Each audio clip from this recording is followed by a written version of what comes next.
Profe, y vamos a ver la presentación donde estábamos. Esto no es materia de examen. Mm.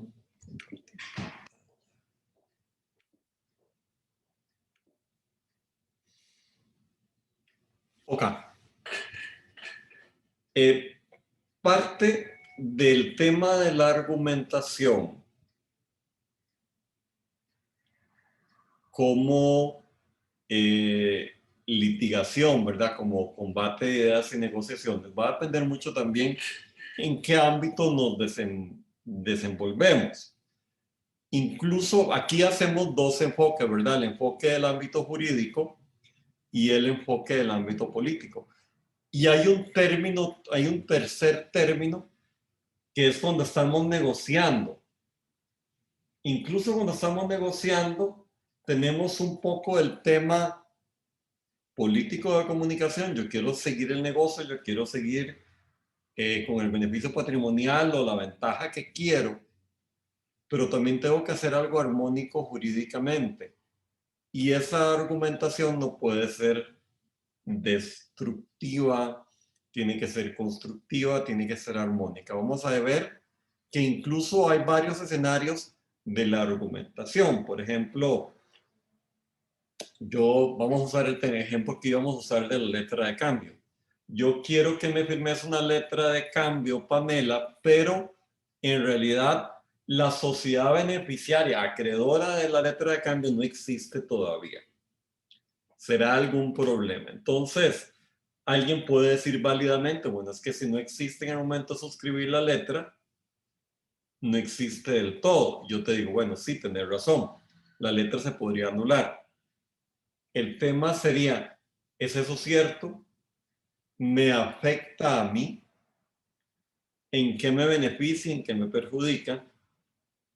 ¿Y a dónde está el tecnicismo legal para que el contrato que hagamos entre todos sea eficaz?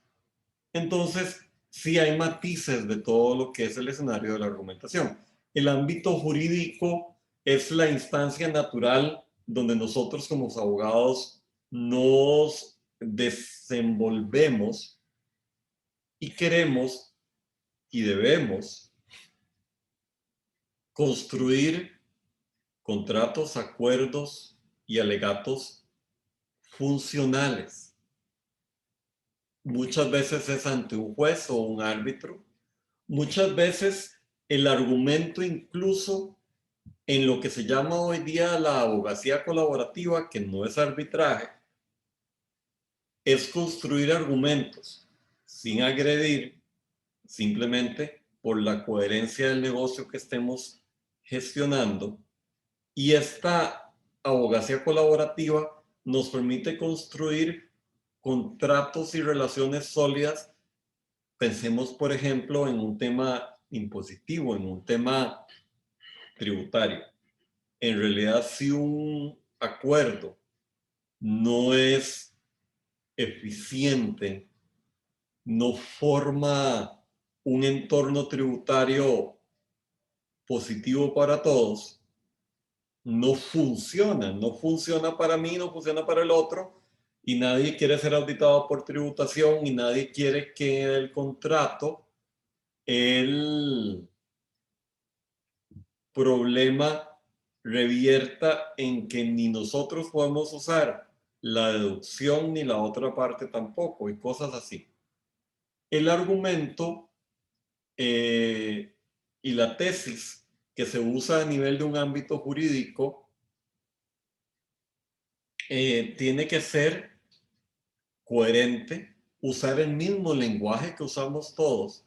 A veces el lenguaje sencillo es importante, ¿verdad?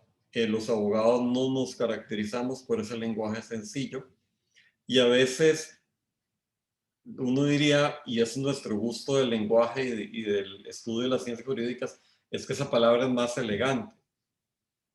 Y finalmente no solo es más elegante, sino que la que funciona, pero uno se debe a veces cuestionar si dentro de 5 años habrá sido mejor usar un término diferente que el que estoy poniendo de frente. La argumentación en el ámbito político la conocemos porque tiene que ver con las relaciones de poder. En las negociaciones, en los contratos de adhesión, en las relaciones con los consumidores, en nuestra relación como ciudadanos frente al Estado o del Estado frente a los ciudadanos, se construye una relación de argumentación que debe entender cómo se manejan las relaciones de poder. Un ejemplo, resulta que la legislación, el reglamento del registro público, dice que cuando hay cambios en las normas, se debe dar audiencia a todos los involucrados, que incluye colegio de abogados, abogados litigantes, antes de poner en vigencia una normativa sobre el notariado, sobre cómo se manejan las sociedades, etcétera, porque es parte del requerimiento. Nos damos cuenta, un grupo de colegas y notarios, que el registro va a promulgar con la Junta Administrativa un nuevo reglamento, pero no lo hizo público. La razón es evidente por la relación de poder y que no quieren hacerlo público. Entonces se le cuestiona al registro público y se le dice todo en mucha decencia y mucha amabilidad, en un ámbito político-jurídico, que dice tal norma, no interesa ahora en qué momento, está en la ley de registro público, la ley de creación de registro público y en la ley de inscripción de documentos, que deben darle audiencia a las partes, porque es importante conocer el criterio de los abogados, de los notarios en la práctica privada, etcétera, etcétera. Contesta el registro.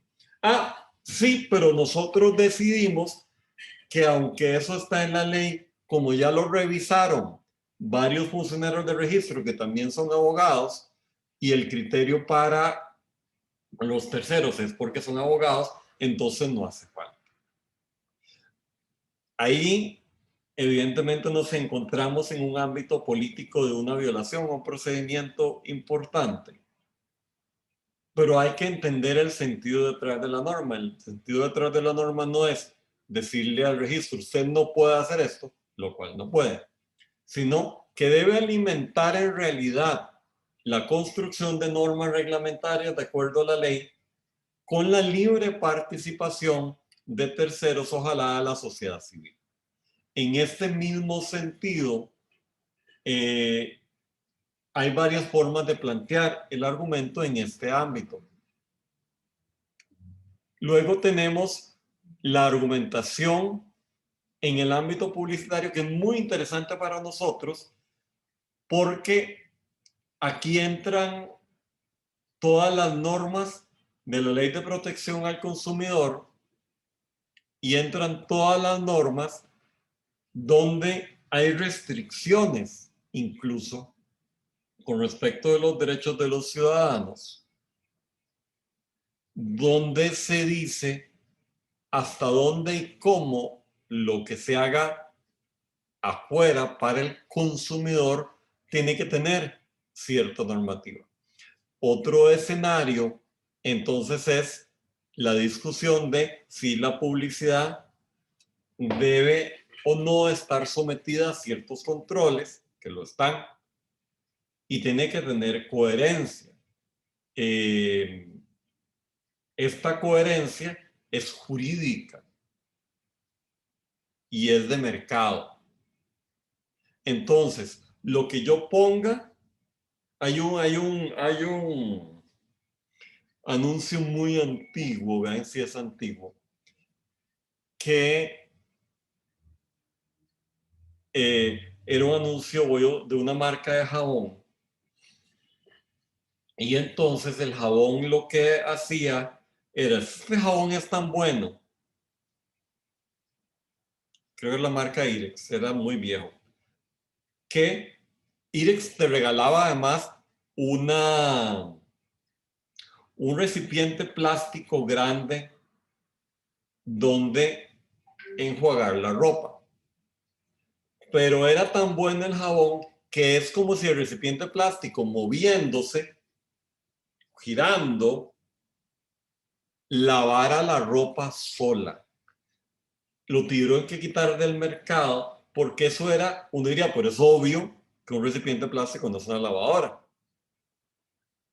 Pero como el anuncio lo que hacía era, ponía unas personas, bueno, en aquel tiempo obviamente nunca había haber un hombre, estamos hablando de un anuncio del 78, 79, echaban agua, jabón, echaban la ropa y el recipiente plástico, la batea plástica, se movía sola. ¿Qué pasó? En algunos mercados, la expectativa de la gente consumidor normal, común y silvestre,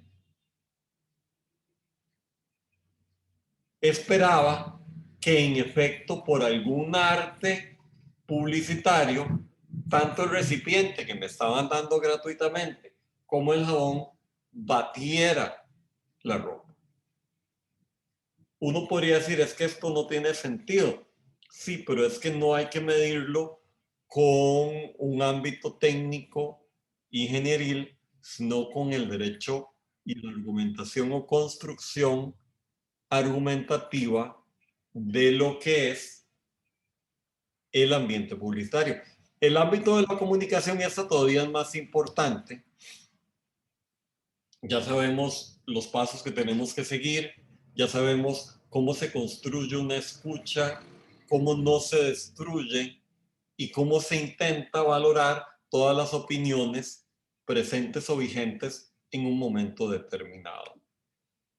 ¿Cuáles son estas técnicas de argumentación? Dentro de las técnicas que nos presentan doctrina y los documentos que veremos, a veces existe toda esta leyenda urbana de nosotros como personas que interactuamos con el sistema de la administración de justicia, donde no hay una verdad, la verdad se construye o se fabrica. Eso significa que para construir un argumento jurídico, nuestro problema va a radicar de que solo uno tiene la verdad y el otro no. Esto no es correcto, hay todo un tema ético de lo que deberíamos impregnarnos todos. Y el tema no es solo destruir, argumentar en contra. El tema más relevante y más importante para nosotros es que nosotros mismos vamos fabricando este sistema de administración de justicia. ¿Cómo enfocamos los argumentos de la otra parte? ¿Cómo fortalecemos nuestras posiciones, por ejemplo, sin atacar a la persona de la cual se origina, que es un argumento válido en la calle, pero nosotros no deberíamos comportarnos así? Nosotros en realidad tener diversas opiniones hoy día, con lo que estamos analizando en la argumentación jurídica y en las técnicas de litigación, deberíamos cuestionarnos si todo argumento es válido, si toda posición es coherente, si todo criterio es criterio que deba salir de nuestra boca.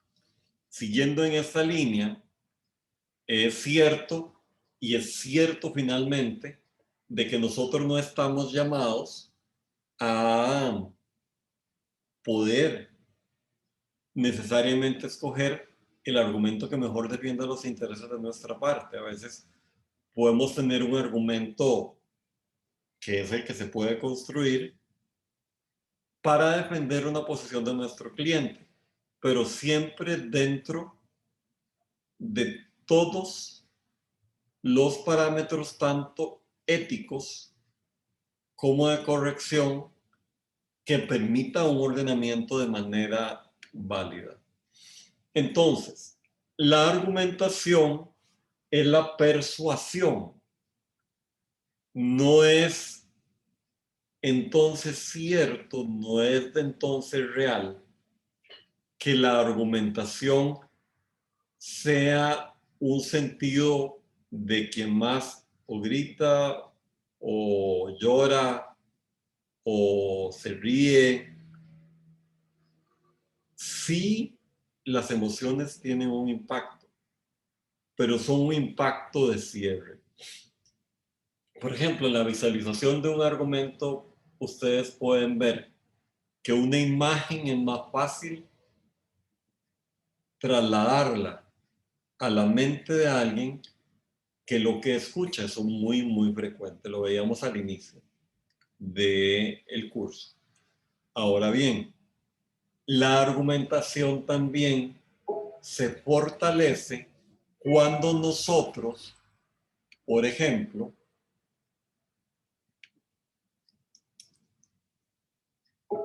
queremos agregar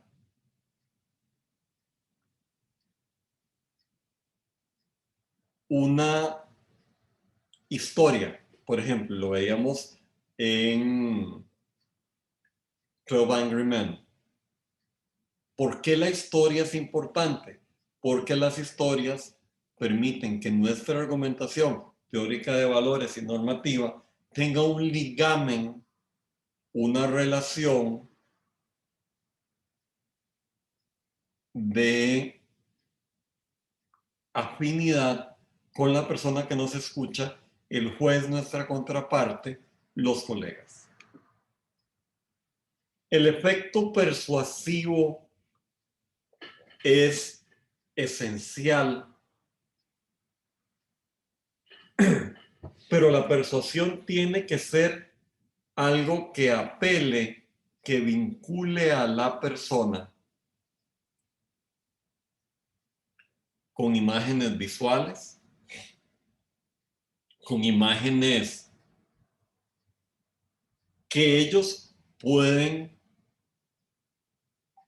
recibir y manejar como algo que entienden. Cuando yo le digo, por ejemplo, en un argumento a un juez, es que manejar el argumento del estado emocional como una causa de exculpación cuando se comete un delito va a depender de un montón de alternativas, de un montón de imágenes con el fin de que yo construya un argumento armónico y que le dé esa sensibilidad donde el juez va a poder identificar cuáles son los intereses que de verdad, por ejemplo, una norma puede de verdad tutelar. En el juicio oral y en los argumentos orales, que ese es el sistema donde nos estamos moviendo ahora, aún ahora en virtualidad, yo debo combinar imágenes visuales icónicas, incluso de la civilización, con expresiones lingüísticas. Me acabo de acordar de un ejemplo de cómo no hacer eso. Como parte de un estudio que hacíamos en unos trabajos de litigación, veíamos unos escritos presentados en unas jurisdicciones laborales. Y entonces la parte hablaba de la argumentación de la contraparte, del abogado, del trabajador. Y entonces lo que decía la contraparte, el abogado del patrono, era que los argumentos de el abogado del colega del trabajador eran la teoría laboral del Chavo del Ocho. Hay algo que es cierto. Por un lado, el argumento te llamaba la atención porque te lo relacionaba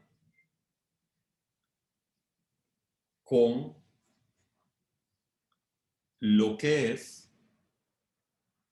un programa donde yo puedo entender y me llama la curiosidad como la teoría del Chavo del Ocho.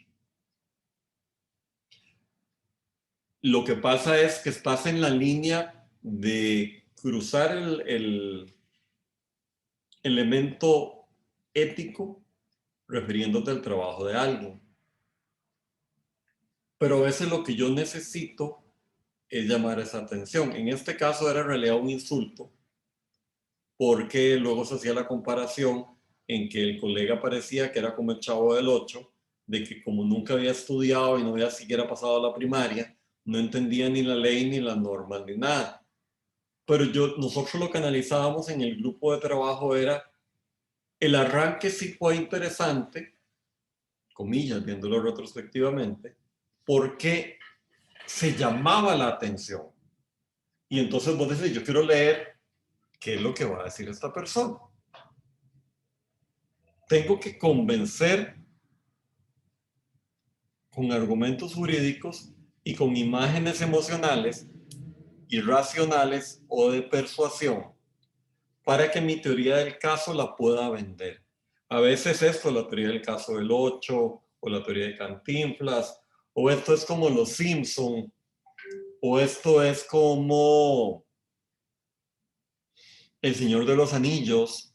No. Esas cosas inmediatamente levantan al juez de un argumento. Esto es, si yo empiezo a hablar, es que esto es lo que todo el mundo conoce, que es la teoría francesa de la declaración jurada como un acto inconsecuente. Eso no me va a mover. La imagen televisiva, esto es mejor que Netflix.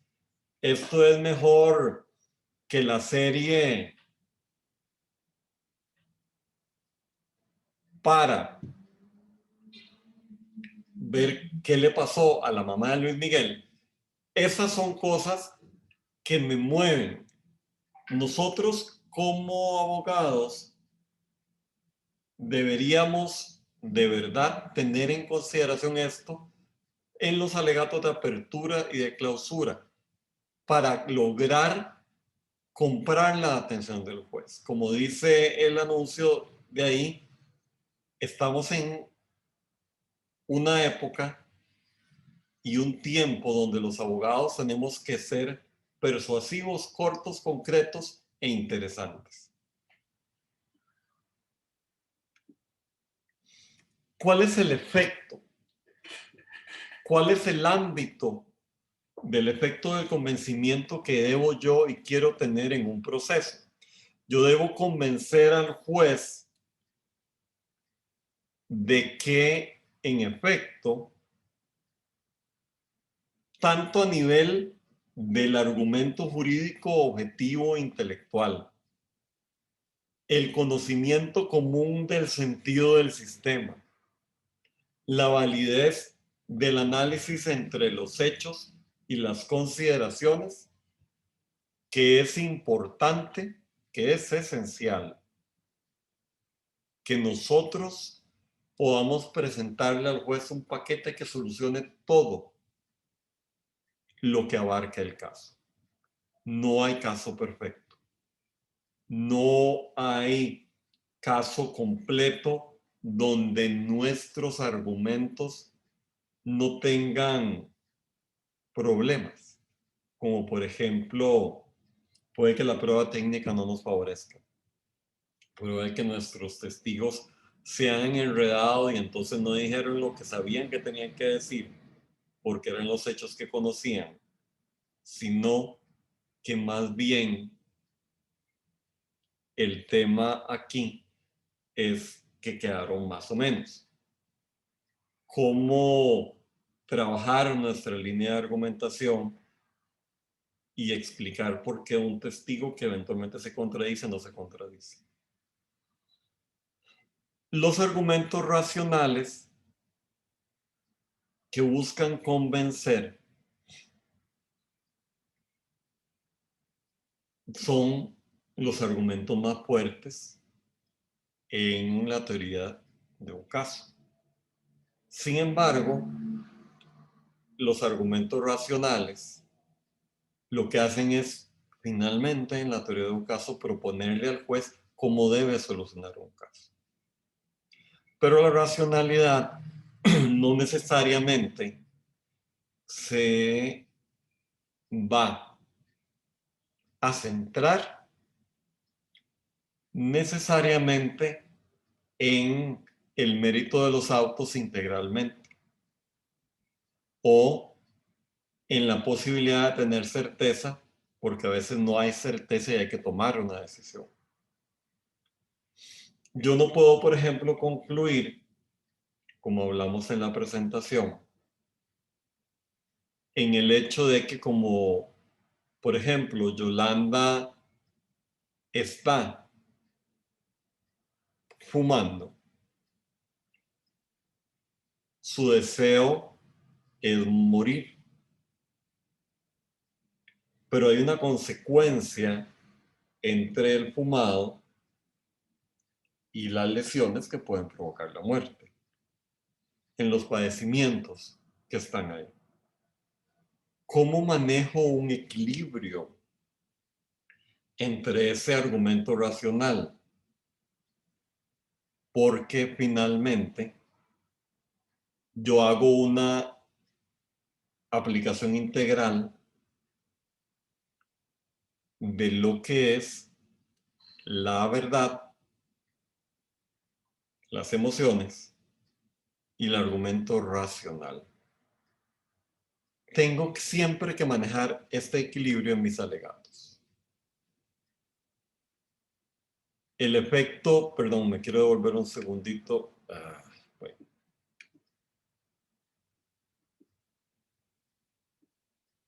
El convencimiento, esa forma como yo logro anidar en la psiquis del juez la atención y eventualmente que compre mi teoría, es el convencimiento y este es el fenómeno complejo. Sin embargo, dentro del efecto del convencimiento tengo el efecto demostrativo. ¿Cómo demuestro yo que la posición que estoy tomando es irrefutable? Es difícil saber que como nuestro argumento no tiene un respaldo íntegro en la prueba, porque la prueba no siempre dice lo que nosotros queremos, que entonces nuestro argumento es irrefutable.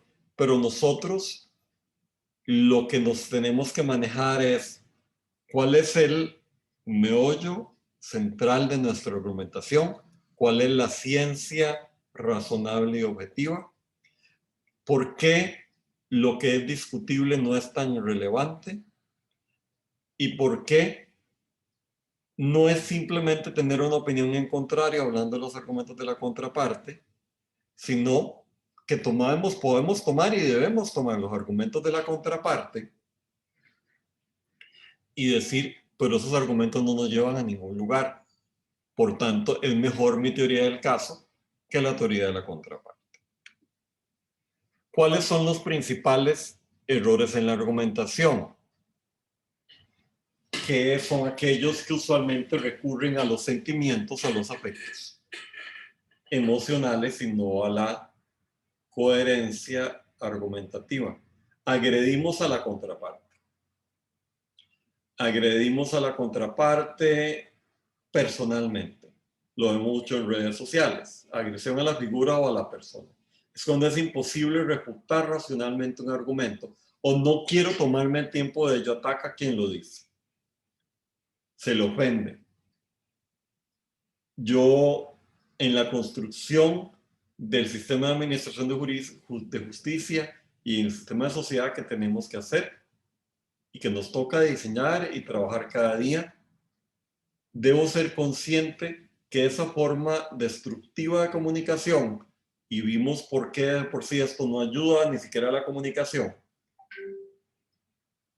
e impide entonces este nivel de argumentación el hecho de que se discutan elementos racionales. Luego está el alegato de falsa autoridad. Apelamos a la opinión de una persona famosa o una autoridad, diciendo que la persona dice lo que en realidad no dice. Yo creo que aquí es una forma de enfrentarlo es, pues, formarse, aprender. Yo puedo decir, bueno, es que dice Calamandrei, dice Carmeluti tal cosa. Ahí el argumento sistémico, el argumento de la solución, basando la teoría del caso en un argumento objetivo e integral, nos ayuda a que el argumento de la falsa autoridad afecte la atención de un juez. Por ejemplo, yo puedo citar doctrina, pero yo tengo que ser muy fino en analizar si esa doctrina tiene sentido en este momento. Y si este argumento destructivo solo se apoya en una falsa autoridad, tampoco tiene sentido que siga adelante. Luego está el argumento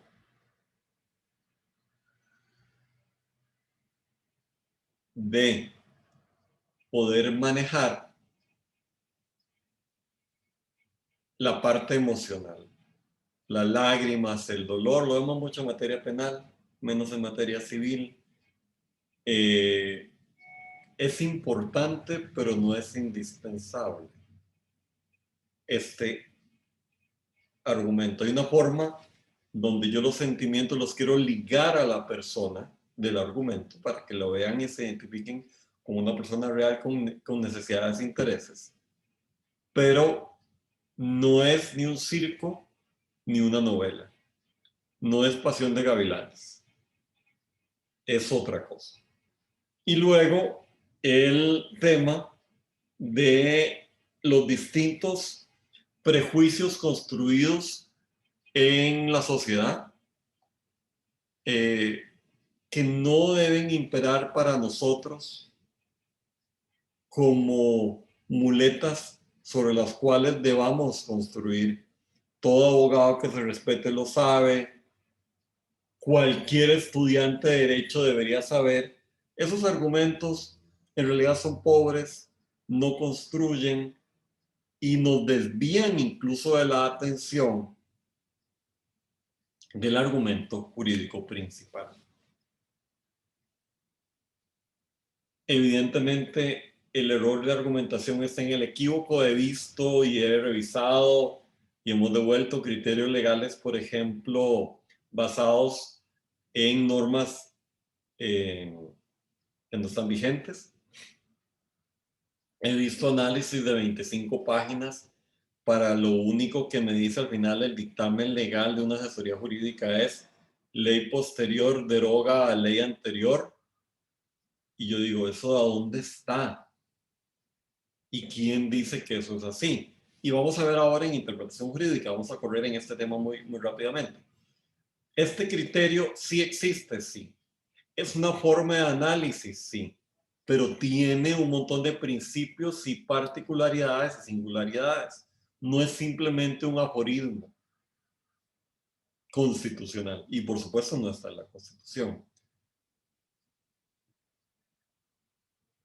Luego también están los argumentos ambiguos, donde yo lo que hago es citar parcialmente en contexto declaraciones de testigos, elementos técnicos de prueba o de peritos para confundir.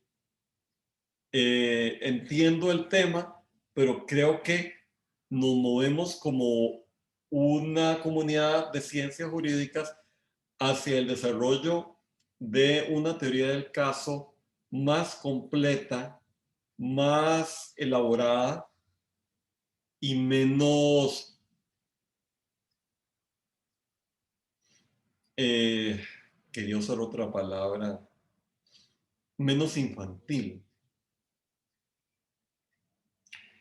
En materia, por ejemplo, de responsabilidad civil contractual y extracontractual,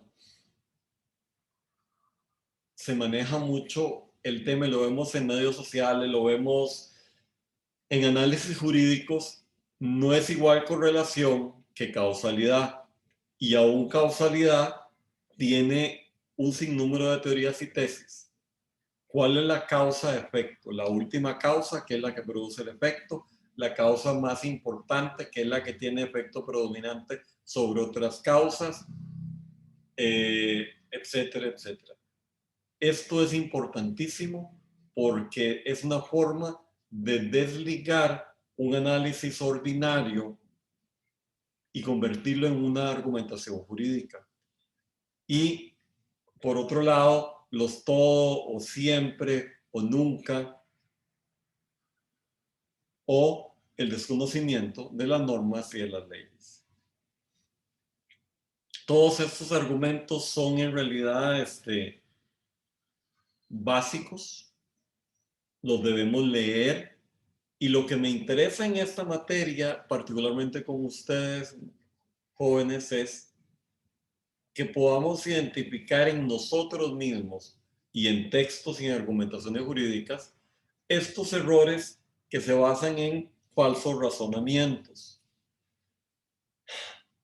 Esto es importante. Nos dice San Agustín que si yo construyo un buen argumento, yo puedo, en efecto, identificarme con él y transmitirlo mejor. El argumento de la persuasión está construido por razones jurídicas y vínculo con emociones o intereses.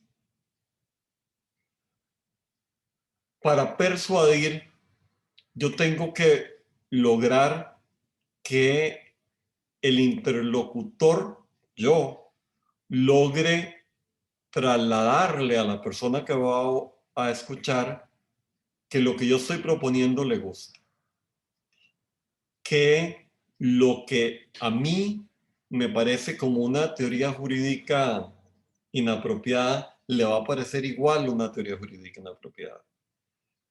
Como dice San Agustín, la propuesta alegra o aventaja el sistema, tutela elementos e ingredientes que el ordenamiento necesita traer a la vida.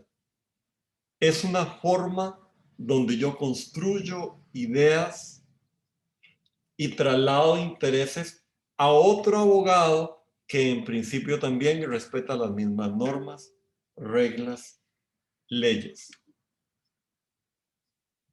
Para la persuasión en el juicio oral es muy importante que yo pueda estar claro de qué está pasando en la argumentación. Tengo que poder darme cuenta, por ejemplo, que al juez le interesa o le hizo clic eventualmente algún argumento de la contraparte, y tengo que ir construyendo la destreza, la investigación, para ir deshaciendo estos intereses. Y tengo que tener por eso usualmente todo una construcción sistémica dentro de mi formación como abogado para saber leer cuando mi teoría del caso está en peligro porque el juez le está poniendo atención más a la de la contraparte, saber los argumentos que debo entonces batallar contra la teoría del caso de la contraparte, decirlo rápido y ser oportuno. Esto es de mucha intuición, de mucho aprendizaje, y por eso comenzamos el semestre con el tema del análisis que debemos de hacer en lo que es mi comunicación. Tenemos que poder anticipar a nuestro contendor, y entonces ven, aquí viene una buena construcción de nuestros argumentos. ¿Cuál es nuestro punto de vista? Tiene que ser muy claro. ¿Cómo humanizamos la historia? ¿Cuáles son los argumentos más fuertes? No los podemos dar todos. Y cómo minimizar lo negativo. Es necesario que la teoría del caso se explique con los hechos que han acaecido con las normas y con lo que ocurre en realidad.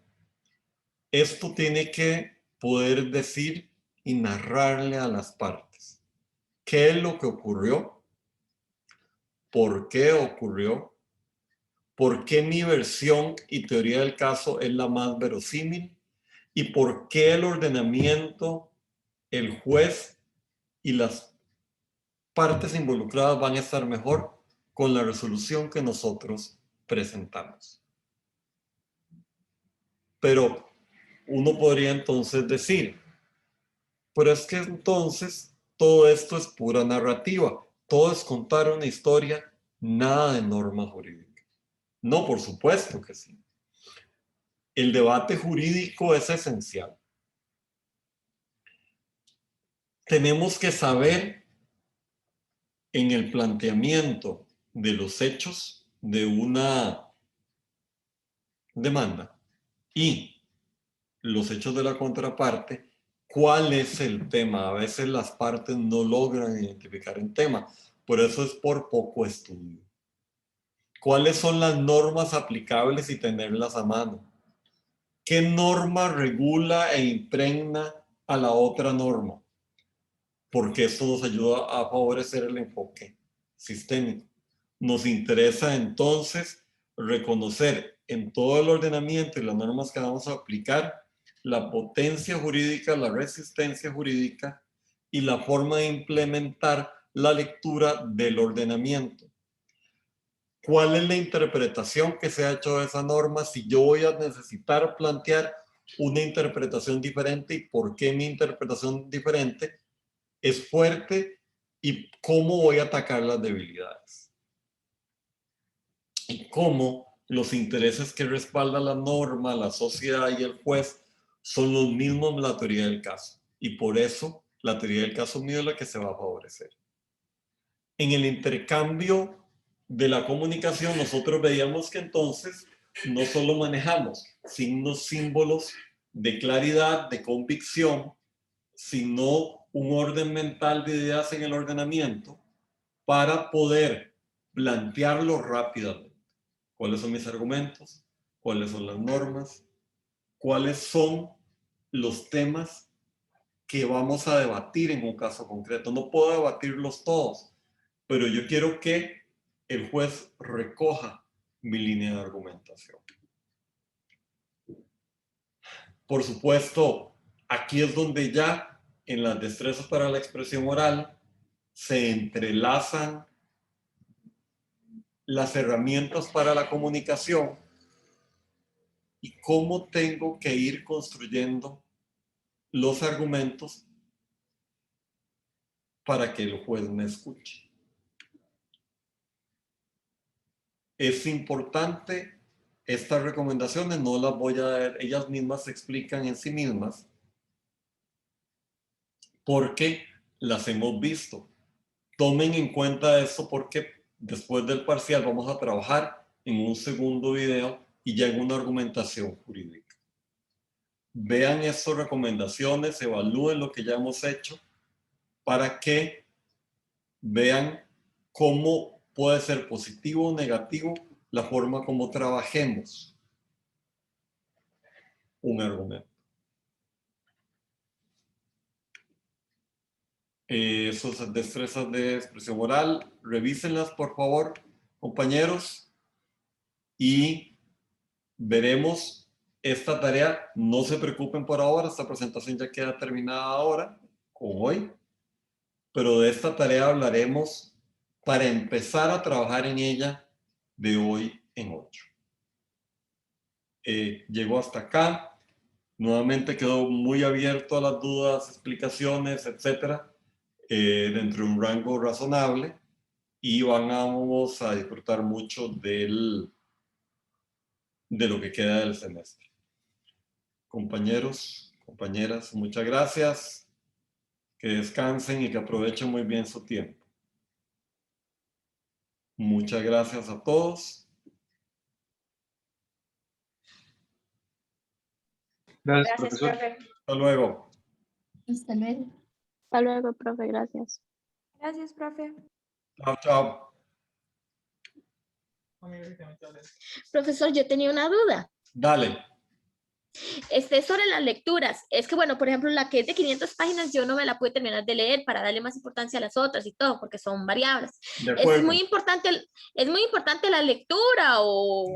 La de 500 páginas lo que quiero es que la tengan para que cuando ya ustedes, dentro de muy poco tiempo, sean abogados, trabajen eso. Es como, por ejemplo, pensemos en la natación. Usted aprende a nadar, hay varios estilos y empieza a nadar y luego dice, qué interesante, pero quiero ver más sobre esto. Eso lo van a tener ahí, ¿ok? No es algo que... Yo no soy menos ahora en ejercicios para este momento. ¿Cuál es la cita de página tal? Díganme los 3 elementos. En esa lectura tan grande, no. ¿Ok? Ah, bueno, perfecto, gracias. Sí, es que esa era la que más me preocupaba, porque las demás yo las he leído, pero esa es muy extensa. Ok. Bueno, gracias. Hasta luego.